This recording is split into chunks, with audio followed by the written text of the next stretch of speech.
launches globally on Prime Video November 1st. And that was a clip from part 2 of season 4 of his series Emily in Paris on Netflix. So they just announced, is it season 5? They just announced season 5, yes. Emily in Paris. That's incredible.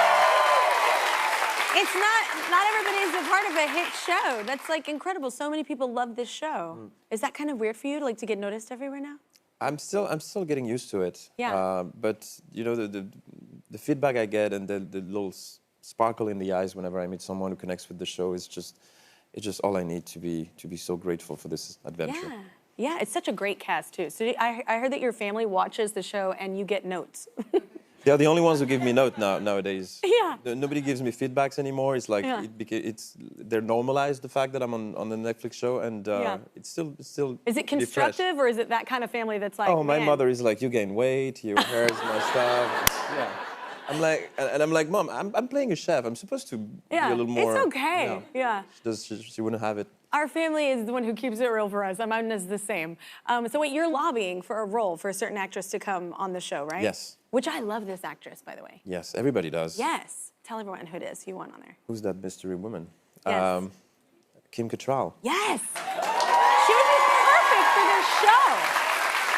You know, it started with a small, tiny. I just verbalized it in a tiny press junket, and it became a thing, and it came back, and it snowballed, and now it's like I'm campaigning for Kim Cattrall to be. Yeah, so like. I just love that she's gonna get on the show, and it won't be like a part of your story. That's what I said. That's what I said. That'll be the irony. Yeah. Just my luck. Yeah, I love her though. I think it's a great idea too, a perfect fit for that whole show. But anyway, I want to talk about you. So any trips to relax, because you've been working quite a bit. So any trips recently? Any trips? I've been working back to back. I'm very grateful, but the only trip I've had recently a long romantic walk to my fridge and back to my bedroom. And honestly, I'm like, it's just work. Just a staycation.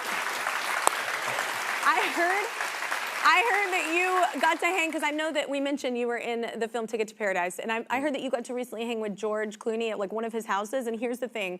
I've heard he's like the nicest person to work with. Was he great on set?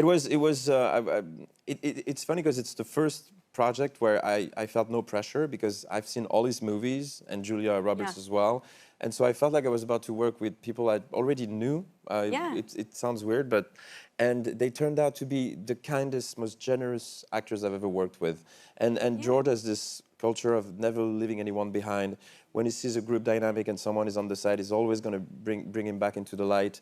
And he took me under his wing, and he made the set such a safe place for me to experience things. Because my part is very silly in Ticket to Paradise. And he made it made it very selfless in his performance for me to do crazy improvisations. I love this man to death. Yeah, I love that, because even Sierra talking about, you meet heroes that you love.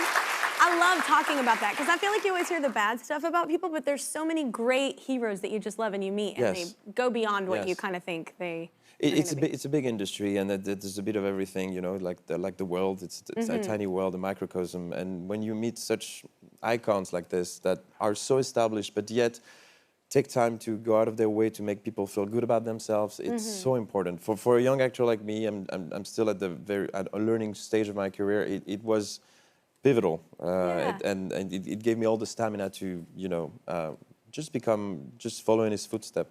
Yeah, I love that. All right. Well, your new movie, there's a new one coming out in November, and it's called Freedom, right? Yes. What's that about? Other than possible freedom. Yeah. It's about Bruno Sulak. It's a biopic about this con man from the 80s. It was a symbol that's us stealing bags right now. Handbags. We just stole handbags from old ladies. No. It was a symbol of freedom, and when capitalism became bigger in the 80s and supermarkets and big firms started, he started like walking to his own tempo, and it became a symbol and a problem also for society. And it's such a poet and such a beautiful first leading role for me to be in. Kind of a fun character to play, because I read a little bit about his character, like being a con man, but so charismatic, and all these other, kind of a Robin Hood. He was a magician as well. He was a magician before he was a... What a fun character to get to play. Yeah, that's awesome. All right, well, let's take a quick break. Be sure to check out season 4 of Emily in Paris on Netflix. And Freedom is on Prime Video November 1st.